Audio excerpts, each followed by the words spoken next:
Welcome to Animation Flash, a new segment in which I'll basically be covering everything animated that I've absorbed within the past month. Now, one thing. Within the past couple months, I've actually been on something of an anime binge, and to be perfectly honest with you, I don't like talking about anime.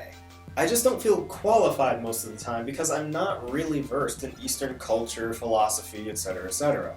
I understand Western comics and animation because they are far more steeped in Western culture and philosophy. Most of them.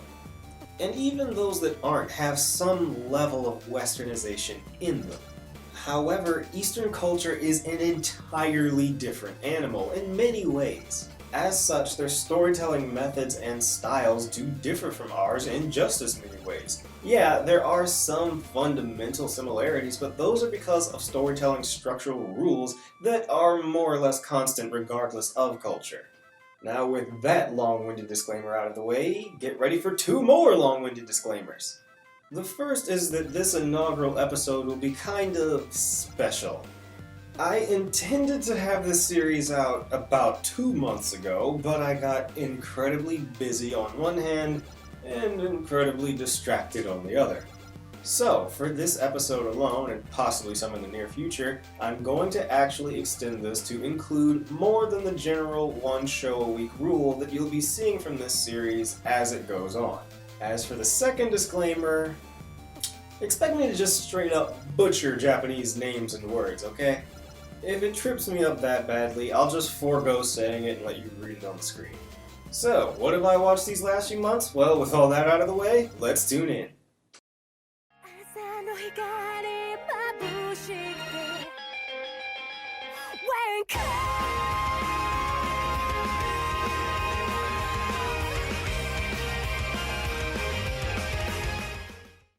I primarily watched this one because I'd actually seen pictures of it all over the internet for a while, but I never really cared enough to actively go out and see where they were from. Then I accidentally found out where it was from and decided to give it a watch. It isn't really what I was expecting. I did my research and actually found out that it's based on a video game over in Japan and already has a sequel in the works. It follows the adventures of a girl named Fubuki.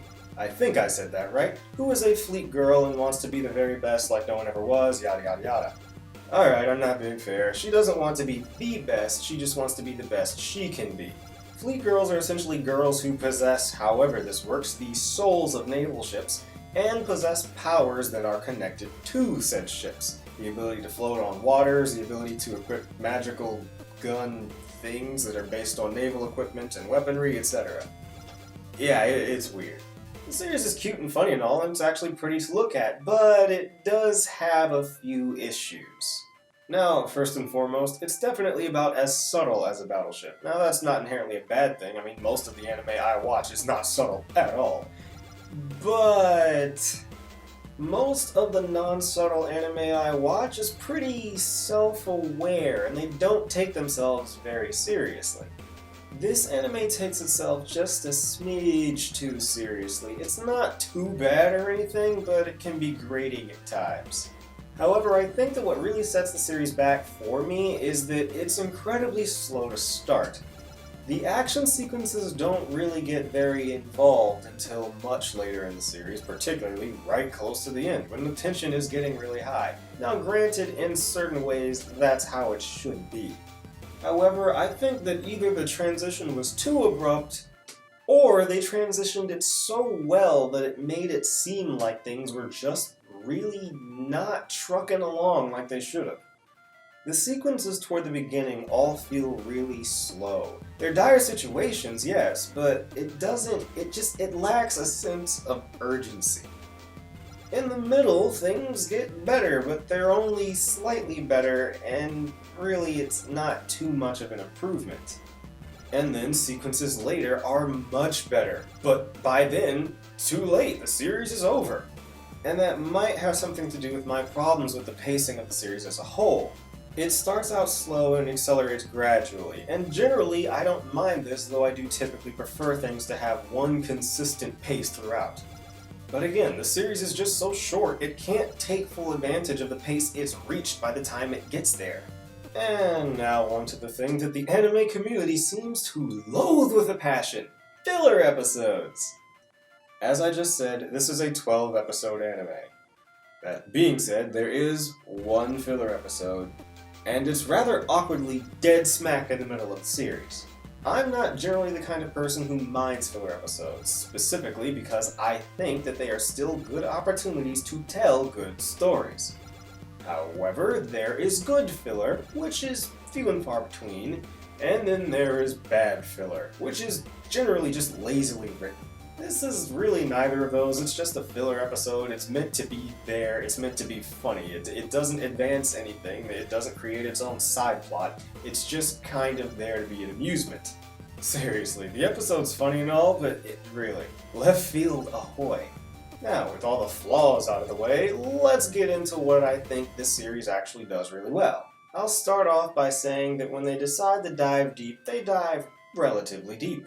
The emotional punch of some of the heavier scenes, not necessarily all of them, but some of them did actually hit pretty hard. Granted, I haven't watched so much anime as to be jaded by it all, so maybe this is something that's done on a relatively frequent basis and I'm just sounding full of myself. But we're going to assume here that my audience has about the same level of anime experience that I do. Some stuff happens somewhere around the midpoint and it's pretty heavy stuff. I'm just leaving it at that.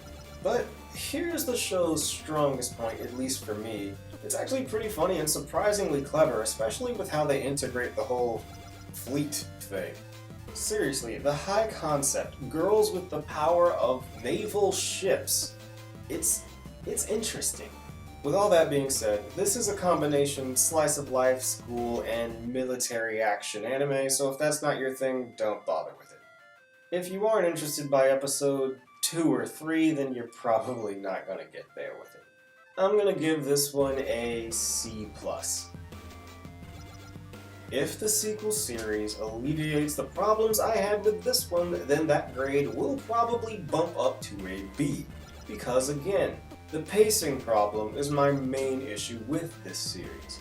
And if I were to see that the sequel series does actually maintain a more consistent pace, one that is making use of the pace that was established by the end of the last season, series, whatever, then yeah, I will count it as all one collective series, and I'll keep that grade as a B, unless Series 2 happens to suck for other reasons, I don't know. So, moving on.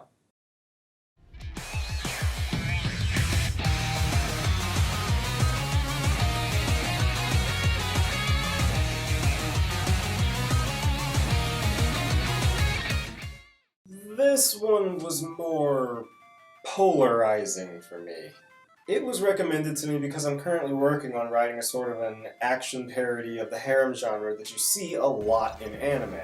And what do you know, here we have a harem anime that's also an action anime, so why not? And I don't really know how I feel about it. I think I liked it. First off, the concept, while nothing new, is interesting to me.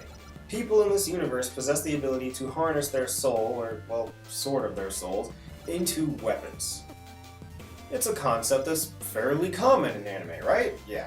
I have no defense for that, it's just a concept I have always liked. The story takes place in a high school in which people are learning about their abilities. But let's delve deeper for a second and look into the actual characters. Now, I'm not going to sit here and break down all of the characters based solely on their archetypal tropes, because while I acknowledge that Japan uses them, especially in this genre, I feel it does a disservice to the characters and the work as a whole to view them through such a narrow lens. But with that said, the main thing holding this series back is a lack of intrigue to characters that are not the main two. So really it just means a lack of the anime being finished.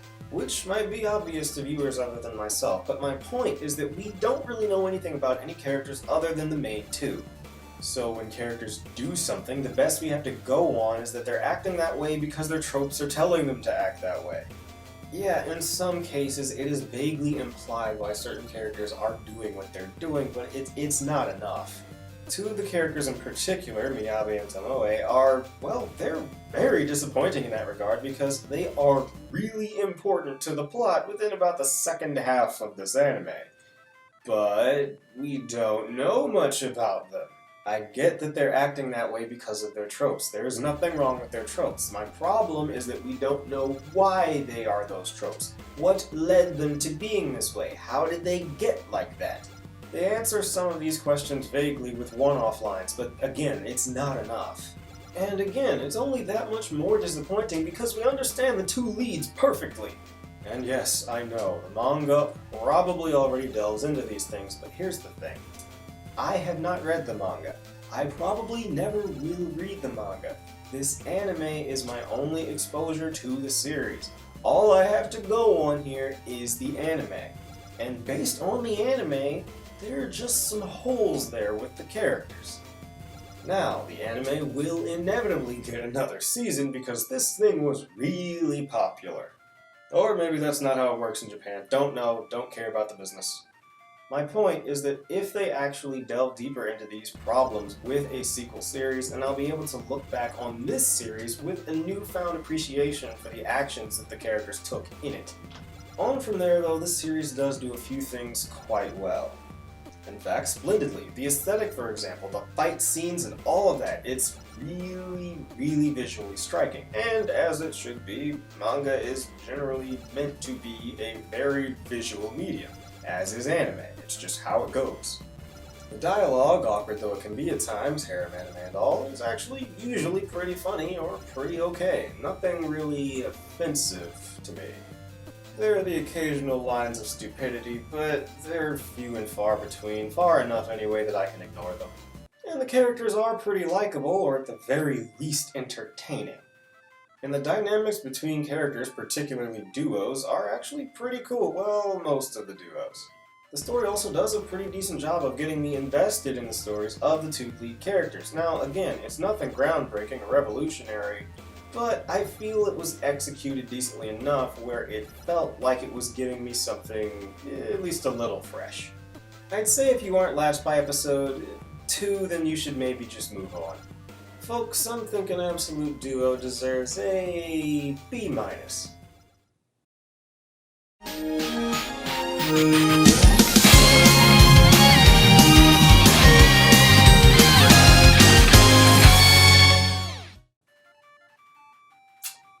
I'm about to lose so many viewers and get so many dislikes for this. I hate sword art. Okay, fine, I'll be fair. I don't hate the entire thing because I haven't seen the entire thing, but I haven't seen the entire thing because of one gaping problem I have with it. I can't stand the main character.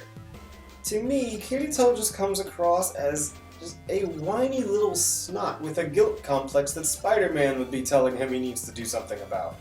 Maybe that's the cynic in me talking, but I can't get behind that character at all. I'm sorry. But I digress. And again, sorry for the tangent. Where am I getting at with this? Familia Myth to me is more or less everything sword art should have been. In this world, the gods have decided to give up living in the heavens and their immortal powers and all that jazz to come and live down here amongst men. Mortals join familias. Familias are a group of people led by a god or goddess, and basically they're adventurers and they go out into this dungeon. Well, it's several dungeons, but it's in one big tower thing. And basically they go on adventures, find money, loot things, video game stuff.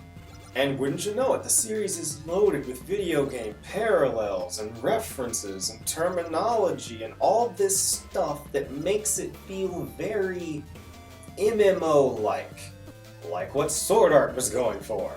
Of course, it is not literal. These people are not living in a video game. I understand that. But the comparison stands up pretty well. The story is that of Bel Crano, a kid who is in the one-man familia of the lonely and incredibly adorable goddess Hestia. And his goal is to get stronger, not just for himself, but for his dear friend, and to impress a girl that saves his life at the beginning of the series.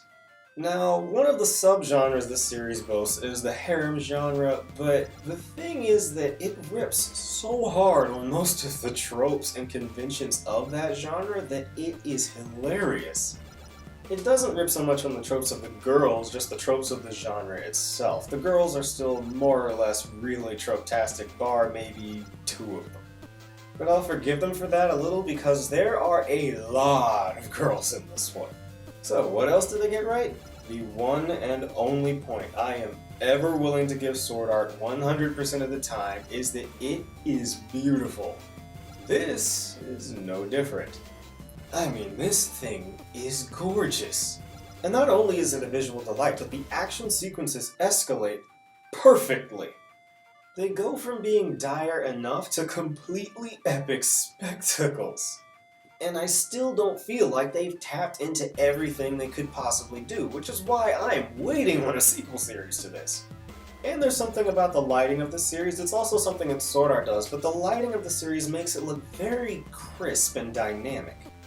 The only significant flaw I have with it, meaning that this is more or less strictly based on my own tastes alone, is that it's just too short. I mean, I could say something like, well, there are a bunch of things they didn't resolve. However, I feel like those things will get resolved in a Season 2, or whatever we're going to call it. And I understand, the series is paused because it started to catch up to the manga. I get it. Any other negative I have is that there's not really a lot of memorable music in it. That's it. Also, unlike an absolute duo, the 2 leads are not the only ones with some actual depth to them. There are actually a bunch of characters within the side cast that also have some surprisingly interesting stuff going on.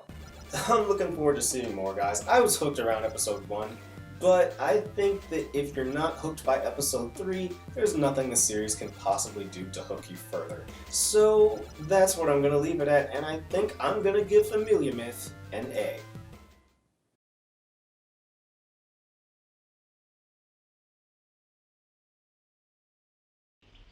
And now for something completely different. Is exactly what I thought when, in an effort to find something related to Sakura Wars, I found Sakura Trick. A slice-of-life high school comedy yuri about 2 girls who've known each other since middle school, but now that they're in high school, they're developing something of a stronger bond that they actively try to keep hidden. Yeah. Setting aside how I got so far and away from what I set out to find in the first place, this was unexpected. In fairness, Sakura is probably the most common word in anime ever, but still. The point is that this is pretty far and away from my general wheelhouse. Now yeah, I do typically love a good high school comedy, or in high host club, school rumble, whatever. But normally I don't enjoy slice of life as a genre unless it really delivers on the comedy because I normally just find it boring. And the other red flag was Yuri being involved in it. Don't get me wrong, I'm completely open-minded about these things. I don't care about that. That's not the problem. The problem is that whenever people have recommended Yuri to me in the past, it has not just been Yuri, it was also something else. And I will take the moment to remind you, this is a family show. Disclaimer, I am well aware that this is the most PG thing on this list and everything else is notably mature. However, there is still a fine line between mature and that. Point is, naturally I was hesitant. But I watched it and I was pleasantly surprised. It isn't anywhere near the vein of lunacy that is School Rumble or On High. Now, as anyone who knows me personally can tell you, occasionally I get something of a sweet tooth and desire something sugary. And oh man, is this sugary. I'm serious. You're gonna have to brush your teeth after watching this. Now, the series does have a few, I call them minor issues, but I can see where they'd be bigger issues for other people. First is one that might be a bit grating. You see, Sakura Trick, for all the appearances it has of being an episodic series without a plot, has a plot.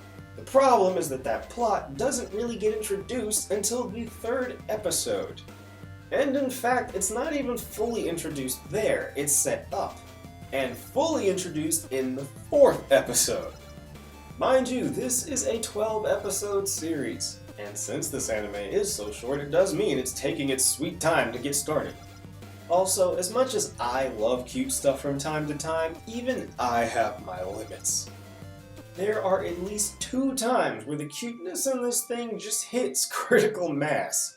It usually stops right before exceeding that limit, but that's for me. I have a ridiculously high tolerance for things that are cute. I absorb this type of stuff all the time. I can deal with it, but I can understand how other people might find it off-putting. And those few times it does seem to hit critical mass, it feels kind of awkward. As if it was just so sweet that somehow it turned bitter. There is a decent amount of nuance to the characters, both lead and side. But again, if this isn't your thing, it isn't your thing. Heck, it's barely my thing. While it clearly is not as over the top as something like Ouran High or School Rumble, the jokes do still land pretty well, even the physical humor. Really, if you aren't invested by episode 1, it's not going to happen. The rest of the series is pretty much like that. And the character interactions with the 2 leads as well as beyond them are actually pretty solid. But again, if it ain't your thing, it ain't your thing. Watch episode 1, if you don't like it, move along, but I'm gonna give Sakura Trick a B.